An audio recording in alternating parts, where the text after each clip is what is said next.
Hello, my name is DAISHA Price, and I'm a senior at Emporia State University, and I'm a psychology major. I chose to do my research on biased versus unbiased lineup instructions and college students' choice in their decisions. So my question was, how confident would you be to pick the correct suspect after watching a video of a crime? Mine was a mock crime video. According to three previous researchers that have done something similar to this, their results concluded that biased instructions lead to a higher will to choose a perpetrator. Biased instructions lead to greater confidence in their choice of picking a perpetrator, and biased instructions cause more false negatives in their choice of perpetrator out of the lineup. My hypothesis was that the unbiased group would be less confident in their perpetrator choice. So I expected to find that the group that hears the perpetrator may or may not be in the lineup would be less confident about their perpetrator choice than the group that does not hear that the perpetrator may or may not be in the lineup. The biased group did not hear the may or may not be in the lineup, and the unbiased group did hear that the perpetrator may or may not be in the lineup. For my participants, I had 32 participants who were all enrolled in Emporia State University, and they all took psychology courses. I had 32 participants, and out of those, 25 were women, and 24 were freshmen overall, which I thought was really interesting. The materials I used a bomber on the roof video, and that is just from YouTube, and it was just like a minute clip, and it was a man recording going up the stairs, and then once he goes up to the stairs, he sees another man on top of the roof, which looks like he is putting a bomb on the roof, and it's a very short video with not the best quality, and then I had them guess out of six pictures out of a photo lineup who they thought was the perpetrator. After they watched the video, I had them answer questions. So I had two surveys. The perpetrator survey had one fill in the blank question, which said, please indicate which suspect you think is the perpetrator. And then I had 10 Likert scale questions. Likert scale questions are on a scale from 1 to 10. Like, I feel confident with my perpetrator choice. I had a good view of the crime being committed. I was confident that the perpetrator was in the actual lineup. And then they also had a participant survey, which had demographic questions, which was like your age, gender, classification, and your race and ethnicity. And then also for more Likert scale items, which said, I have been accused of committing a crime in the past, I've had a family member, I've had a friend, or I've seen someone be arrested. The design of my experiment was a two-group independent experiment. My independent variable was the instruction type. So as I said earlier, the biased instructions were that they did not hear the may or may not be in the lineup, and the unbiased instructions did hear that the perpetrator may or may not be in the lineup. My dependent variable was the response to how confident that they were with their perpetrator choice. For my procedure, I used Qualtrics, and I had them read the informed consent before agreeing to participate, and then I had them watch the video.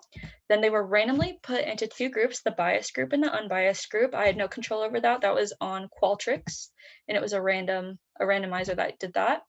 And then I had them complete the perpetrator survey, which had questions about the perpetrator, and then I had questions about themselves, as I said earlier, their demographic questions, like their age and race, and then also if they had been part of a crime or knew someone that was. And then I read them the debriefing statement. My results showed that 25% of the participants believed that perpetrator number 3 was the perpetrator choice, and then almost 22%, so 21.9%, believe that perpetrator number 6 was the correct perpetrator. For the video I used, the perpetrator was not in the lineup at all. So that's why I asked like how confident they were. For the results for the question, I feel confident with my perpetrator choice. I had 15 people in the biased instructions group and 17 people in the unbiased instructions group. I used a t-test for independent groups, and there was a significant difference between the groups.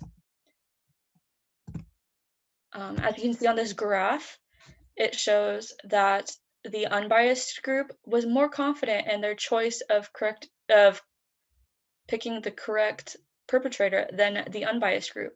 So this proved that my hypothesis was not correct, which I found very interesting because I definitely thought that the person that said, oh, they may not be in the lineup, they would be more wary and more hesitant on picking a choice than what they actually did. I also asked them the question, I believe the perpetrator was guilty, and it was the same amount of people, 15 people in the biased instruction group and 17 people in the unbiased instruction group. And I also used a t-test for the independent groups, and there was a significant difference between the groups for this one as well. The people that were in the biased instruction group believed that the perpetrator was guilty, and they were less confident, but they believed that he was guilty, which was very interesting and not what I was planning. And as I mentioned earlier, I had asked previous questions, or I'd asked other questions. And so, had they been accused of a crime? Had a family member, a close friend, been a witness to a crime? And at first, I didn't add these questions. And later on, Dr. Grover mentioned that I should add these because it does affect your confidence in whether the person was guilty, what if they were innocent, just stuff like that I guess most people wouldn't consider. In conclusion, my hypothesis was not supported, which was very interesting for me. The perpetrator,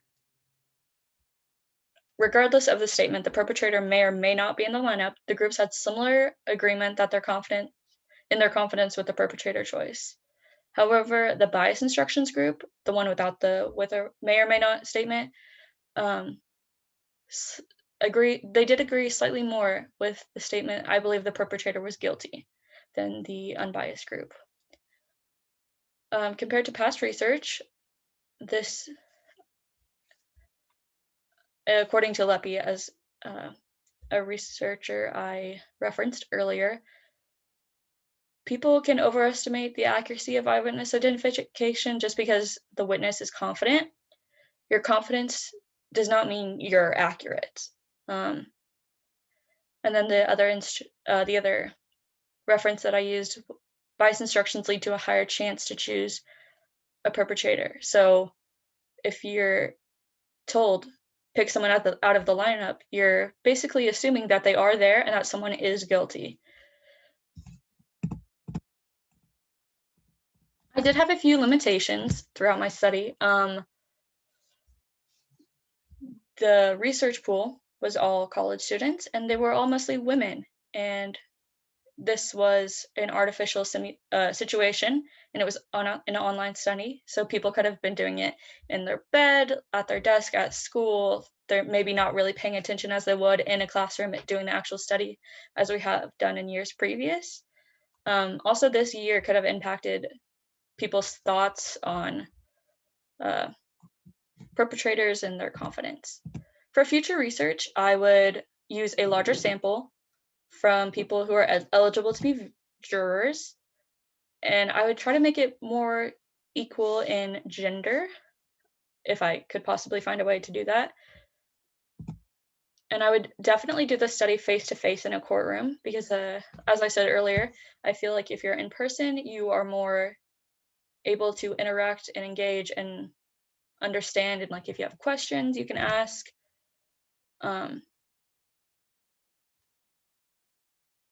Also measure if the participants were able to identify the correct perpetrator and find their confidence with their accuracy. So not only being confident in their choice, but being accurate in their choice. I would maybe use a different video that had the perpetrator in the video to show that you can be confident and the person is in the lineup. Bottom line, more research like this needs to be given because of the serious consequences of conviction.